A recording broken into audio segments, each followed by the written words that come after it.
लोग पिच बदलते हैं, हम पिक्चर ही बदल देते हैं।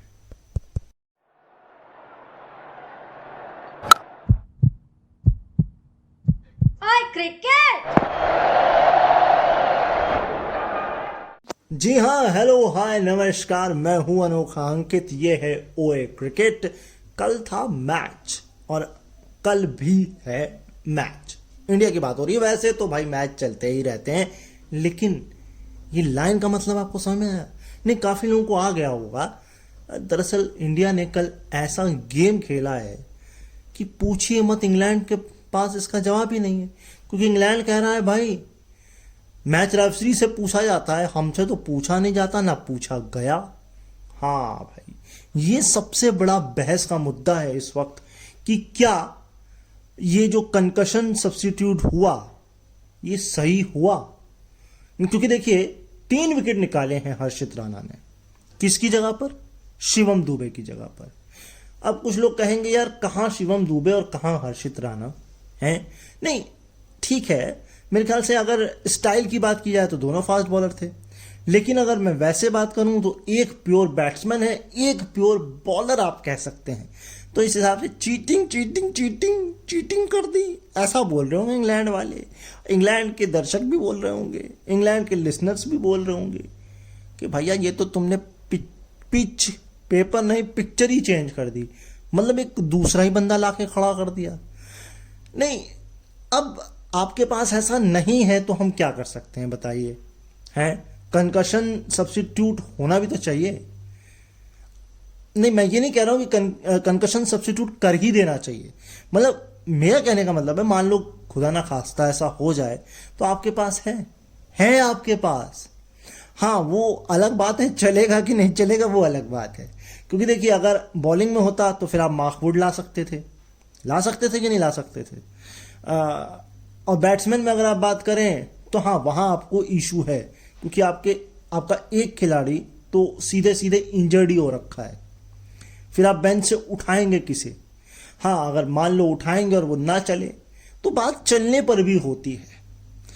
लेकिन यहां पे मैं कोई स्पेकुलेशन नहीं करूंगा कि सही किया या गलत किया। हाँ, मैं ये कहूंगा ये 60-40 का इशू था।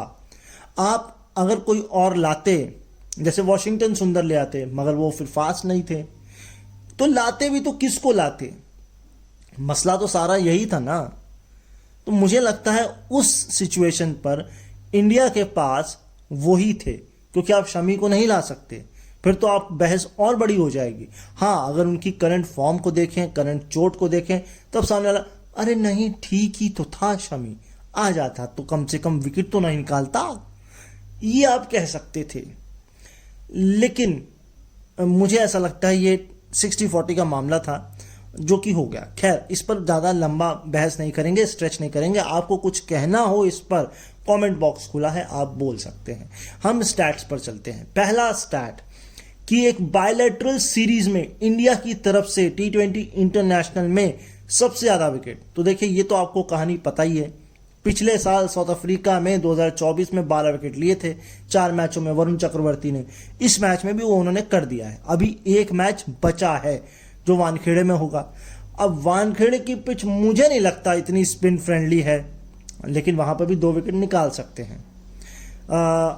तो कुल मिलाकर के ये रिकॉर्ड टूट जाएगा। इसके नीचे था श्रीलंका 2016, जब 3 मैचों में 9 विकेट लिए थे अश्विन ने, और 2023 ऑस्ट्रेलिया के खिलाफ 5 मैचों में लिए थे रवि बिश्नोई ने 9 विकेट। तो ये एक स्टैट है। अगला स्टैट हैरी ब्रुक से जुड़ा है। इस बार खेला तो उन्होंने ठीक ठाक, लेकिन स्टैट तो फिर स्टैट है। तो ये स्टैट है वरुण वर्सेस ब्रुक। हाँ जी, 3 इनिंग, 16 बॉल, 26 रन, तीनों बार आउट, और स्ट्राइक रेट 162.50। ये बैटिंग का है, बॉलिंग का स्ट्राइक रेट नहीं है, यानी हैरी ब्रुक का स्ट्राइक रेट है। स्ट्राइक रेट तो भाई साहब आपका ठीक है, लेकिन एक ही बॉलर के आगे हैं 3 बार नस मस्तक हो गए आप, ऐसा कैसे चल पाएगा? Next stat. हाँ, तो भाई अगला स्टैट बड़ा कमाल का है कि किस फॉर्मेट में किस खिलाड़ी ने एज ए डेब्यू किया हो लेकिन कंकशन सब्स्टिट्यूट। ये बड़े कमाल की बात है। एक ब्राइन है, इनका नेक्स्ट नेम जो है सर नेम वो मेरे तो पल्ले नहीं पड़ा भाई। हरारे 2020 टेस्ट में श्रीलंका के खिलाफ डेब्यू किया था, ये जिम्बाब्वे के थे। एक है नील स्ट्रॉन्ग, भैया टीम ही नहीं पता है, मैं पता लगा लूंगा, खैर कोई बात नहीं। इनका हुआ था वेस्ट इंडीज के खिलाफ वनडे में, और ये हुआ था किंगस्टन में 2022 में। फिर आए थे आपके खाया जोंडो, हाँ ये जीके बहा में हुआ था 2022, ये भी था, लेकिन ये था बांग्लादेश के खिलाफ टेस्ट में, और ये साउथ अफ्रीका के थे। इसके अलावा है पार्किंसन, ये मैच न्यूजीलैंड के खिलाफ लॉर्ड्स में हुआ था, ये भी टेस्ट था, ये 2022 में ये भी हुआ था, और ये इंग्लैंड की तरफ से थे, ये भी टेस्ट मैच था।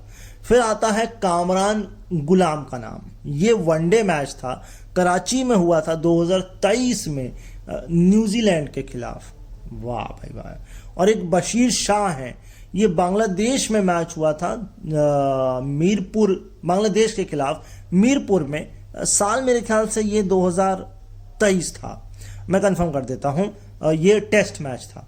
और अब T20 में पहली बार कंकशन हुआ है, हर्षित राणा ने इंग्लैंड के खिलाफ पुणे में ये काम किया है 2025। तो ये जो स्टार्ट मैंने आपको बताया, ये फुल नेशन के बीच ही हुआ है, तो इसमें कोई भी एसोसिएटेड नहीं है। एक बार कंफर्म कर देता हूं, पहला वाला क्लियर है, ब्रायन हरारे 2020 श्रीलंका के खिलाफ टेस्ट में। दूसरा आपका नील स्ट्रॉन्ग वेस्ट इंडीज के खिलाफ ओडीआई में किंगस्टन में 2022 में। फिर नेक्स्ट जो क्या था यार, नेक्स्ट क्या था, हाँ जोंडो भाई साहब बांग्लादेश के खिलाफ जीके बहा टेस्ट मैच में 2022 में। फिर 2023 में दो हैं, एक कामरान गुलाम है, ये वनडे में है, कराची में न्यूजीलैंड के खिलाफ 2023। फिर बशीर शाह हैं, ये मुझे लग रहा है अफगानिस्तान के हैं, और ये मैच हुआ था बांग्लादेश में मीरपुर में 2023 में, ये भी टेस्ट मैच है, और अब T20 में हुआ है।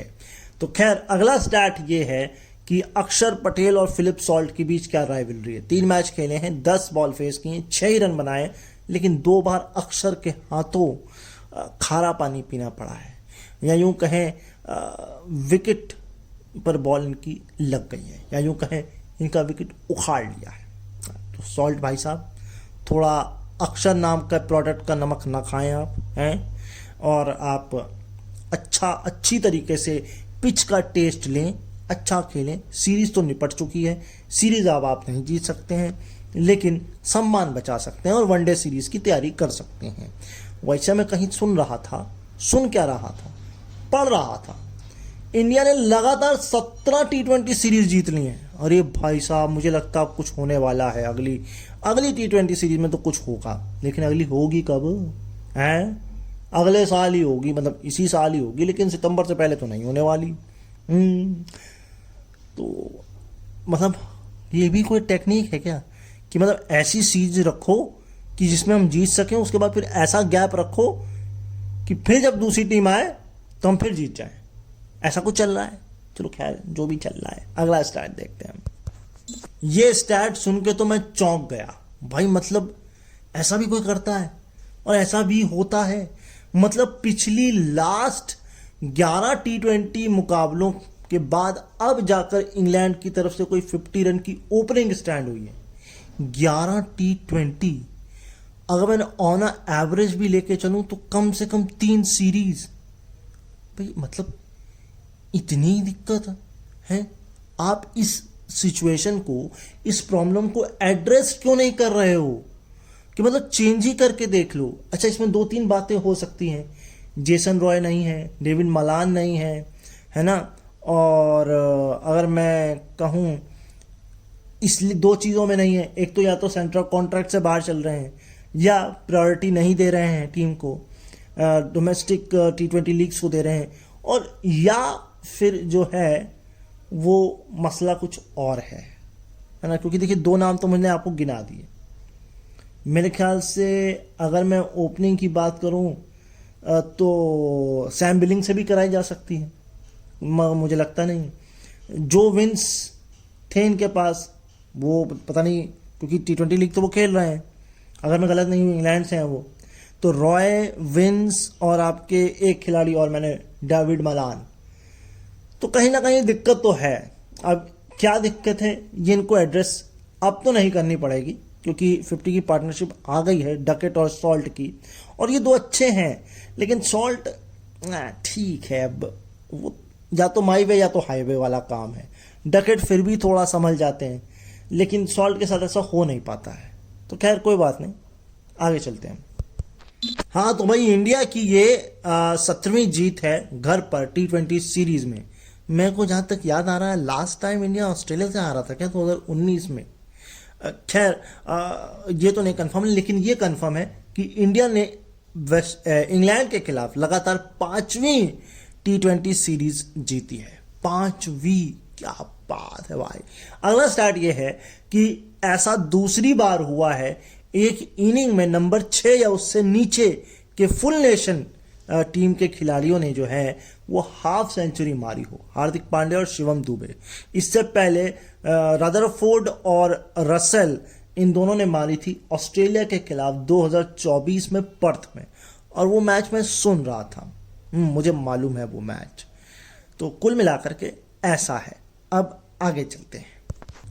अगला स्टैट ये कहता है कि 6ठे विकेट या उससे नीचे इंडिया की तरफ से हाईएस्ट पार्टनरशिप T20 में कब कब हुई है। इंटरनेशनल की ही बात हो रही है।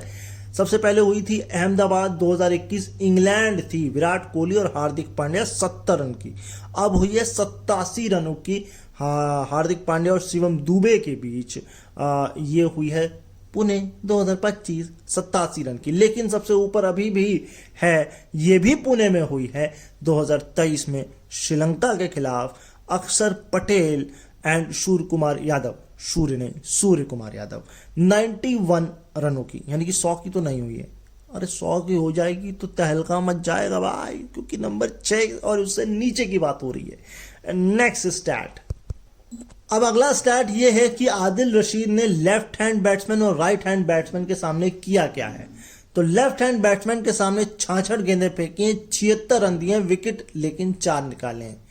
लेकिन जनाब 11 ओवर में अगर आप 76 रन दे रहे हैं तो लगभग 7 की इकॉनमी तो है। नहीं, बुरा आंकड़ा नहीं है वैसे, ये बुरा आंकड़ा नहीं है। अच्छा, राइट हैंड के खिलाफ तो विकेट तो नहीं निकाला, लेकिन 18 गेंद में 15 रन दिए हैं, यानी कि 3 ओवर में 15 रन। और अगर मैं इसको करूं, मैथ मेरी अगर अच्छी है तो कितना होता है यार, 3 ओवर में 15 रन, 5 की इकॉनमी, अगर मैं गलत नहीं हूं। तो कुल मिलाकर इकॉनमी तो ठीक है, विकेट का कॉलम 0 है, और कुल मिलाकर मैं इसे ठीक ठाक प्रदर्शन कहूंगा। नेक्स्ट, रिंकू सिंह ने डाउन द ट्रैक जाके पेस बॉलर के खिलाफ इस मैच में किया क्या। भैया 5 गेंदें फेंक खेली, 13 रन बनाए, एक बार आउट भी हो गए, चौके 3 थे। तो कुल मिलाकर के भाई क्यों पंगे ले रहे थे हैं। मतलब ठीक है तुमने 3 चौके मार दिए, मगर आउट भी तो हो गए, क्या ही की जल्दी थी। चलो खैर कोई बात नहीं, जरूरत भी थी उस वक्त, क्योंकि 12 रन पे 3 विकेट गिर गए थे। शाकिब महमूद ने अपने पहले ही ओवर में मेडिन फेंक कर 3 विकेट ले लिए थे। हालत बहुत खराब थी भाई। उस हिसाब से रिंकू भैया आपने ठीक ही किया है, कोई बात नहीं, आउट हो गए। जैसे अर्शदीप सिंह ने अपना विकेट शिवम दुबे को बैटिंग देने के चक्कर में सैक्रिफाइस कर दिया था।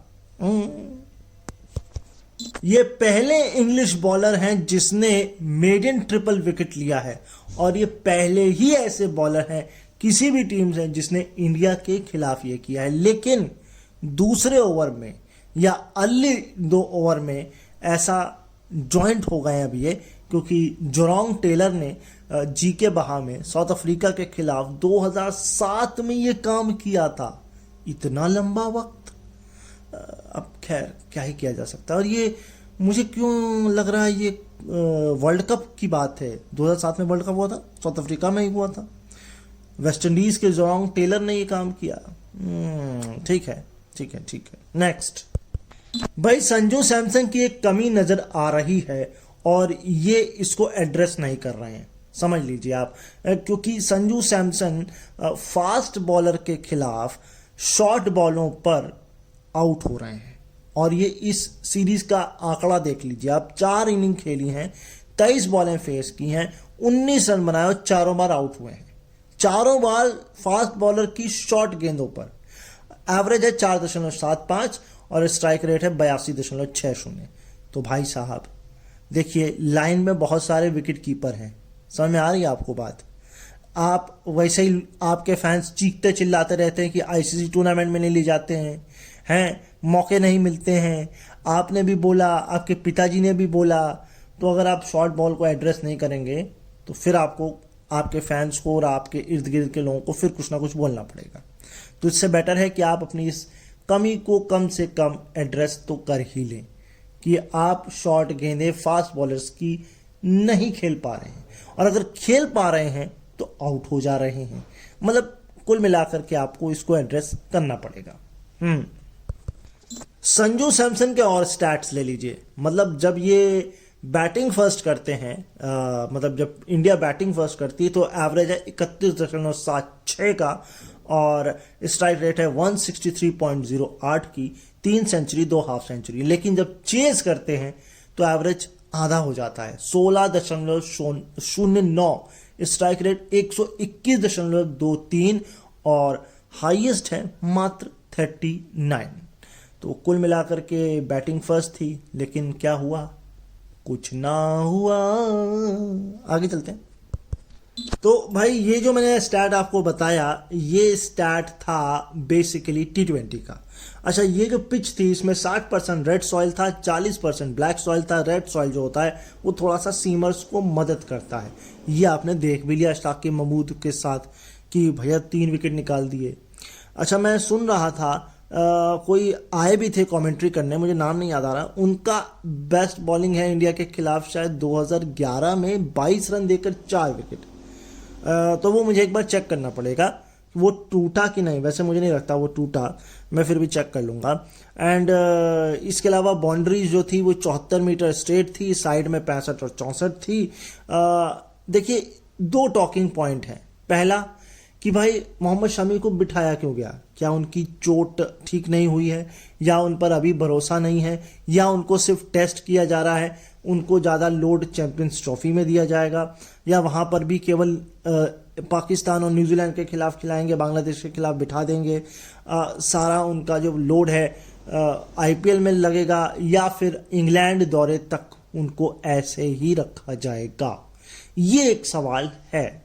दूसरा टॉकिंग पॉइंट ये है सूर्य कुमार यादव कि भाई साहब, रोहित शर्मा की तरह लीन पैच तो आपका भी चल रहा है, लेकिन बस आपके साथ फायदा यह है कि टीम जीत रही है तो आप छुप जा रहे हैं। अच्छा, जो असिस्टेंट कोच हैं टेन डोशे, वो कह रहे हैं कि देखिए T20 में ये लीन पैच चल सकता है। अच्छा, तो फिर टेस्ट में नहीं चल सकता है? अच्छा, गौतम गंभीर जो है वो बैक भी करेंगे लंबे समय तक खिलाड़ियों को। अगर मैं सूर्य कुमार के आपको स्टैट बता दूं पिछले 2 इनिंग्स के, तो जरा सुन लीजिए। 21, 17, 4, 9, 1, 4, ये तो इस सीरीज की बात हो गई। एक में बैटिंग भी नहीं आई है, ठीक। इसके अलावा अगर साउथ अफ्रीका में जाएंगे तो 0, 3, 7, 14 और 12 ये स्कोर उनका वहां है। तो कुल मिलाकर एक भी 20 में है और एक 20 के करीब है, 30 में है भी नहीं। तो भैया छुप जा रहे हो आप, लेकिन आपको एड्रेस करना है। क्योंकि देखिए इंडिया को सीम बॉलर्स, फास्ट नहीं, सीम बॉलर्स, पेसर्स परेशान कर रहे हैं। अगर मैं कहूं इंडिया के स्पिनर्स ने 18 विकेट लिए हैं और पेसर ने 8 विकेट लिए हैं, तो इंग्लैंड की तरफ से शायद 16 विकेट पेसर्स ने लिए हैं और 9 या 4 विकेट जो है स्पिनर्स ने निकाले। 9 मान के चलिए मोटा मोटा, लेकिन कुल मिलाकर अगर इधर स्पिन है तो उधर पेस है, तो ऐसा चल रहा है। ऑन एवरेज स्कोर इस ग्राउंड पर 166 है फर्स्ट इनिंग में, उससे तो ज़्यादा ही बने हैं। अच्छा, आईपीएल को तो आप भूल जाइए, उसकी तो बात ही अलग है। लेकिन अगर पिछले 6 मैचों की बात करें तो 180 बनते ही थे, वो बने इसमें। तो कुल मिलाकर के ये आप लोगों के लिए पूरा मोटा मोटा मैच था। हाँ, वो जो 4-22 वाला स्टैट है वो मैं आपको अगले एपिसोड में बताऊंगा। क्यों? क्योंकि देखूं तो आप भी मेहनत करते हैं कि नहीं करते हैं। तो यहाँ पर इस एपिसोड को हम विराम देंगे और आपसे यही कहेंगे, चैनल पर अगर नए नवेले हों आप तो भैया सब्सक्राइब करके जाएं, है ना। और अगर आप पुराने हैं तो लाइक कमेंट शेयर करके जाएं, और नए भी हैं तो कमेंट करके जाएं क्या पॉजिटिव है क्या निगेटिव है। अपना ख्याल जरूर रखें। फुरफुराती हुई फरवरी आ चुकी है और मुझे पता है लव बर्ड्स के खर्चे भी होंगे और दिल बागवान भी होंगे, होटल रंगीन भी होंगे। बाकी सब आप समझदार हैं। हम तो भैया क्रिकेट से ही प्यार करते हैं, क्योंकि हमसे तो कोई प्यार करता नहीं है। करते हैं तो बस दिखाइए ना अपना प्यार। हम फिर मिलेंगे आपसे, तब तक के लिए क्या कहा हमने, अपना ख्याल रखिए, मुझे अपने दिलों में याद रखिए। अभी के लिए नमस्कार, बाय बाय।